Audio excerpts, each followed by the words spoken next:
One day, I was screwing around at school. I was on our school's homepage procrastinating on some random PowerPoint I should finish. On the side of our school's homepage, it shows links for our classes that we use when we go to the computers. One of the websites was called www.findagrave.com. I thought about it for a second, then clicked on it. But before I did, I felt uneasy. Like, why is this here? It's not like what we were doing some ancestry project or anything. It made me feel odd. It made me think of all the stories of things that happened on the internet. But I'm just paranoid, right? The website was rather simple. The owner obviously did not care whatsoever about how they were putting things together.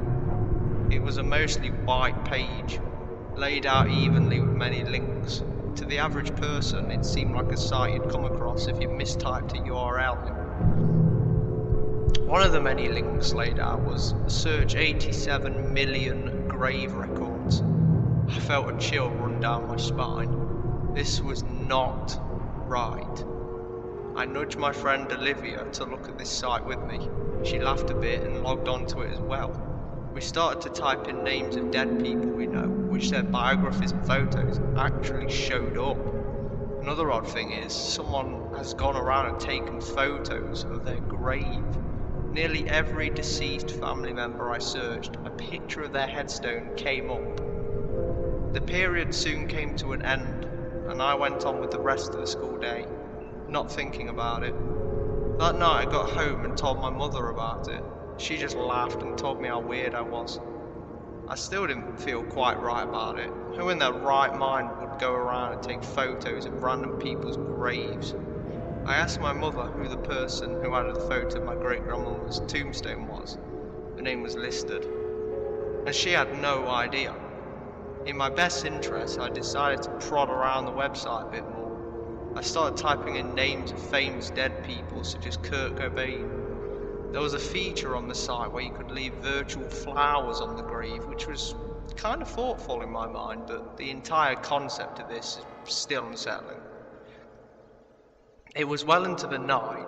All of my internet friends had gone to sleep, but I had drank an entire litre of Coke before I thought I should sleep, so I was awake and curious. Going through the site, I started to type in random names of alive celebrities to see if anyone of the same name was dead. Then I started to type in people's names who I knew, and myself. That was a bad mistake. I typed in my name, a grin spreading across my face when I saw people of the same. I don't know why I was so pleased by this, but I was. I clicked on all 4 of the results looking at where they're from and what years they died. The more I kept looking at those 2 contributions, the more scared I grew. I should have just shut the laptop as soon as I realised that all the dead with the same name as myself were in states surrounding my own. The birth dates and death dates were slowly increasing to mine.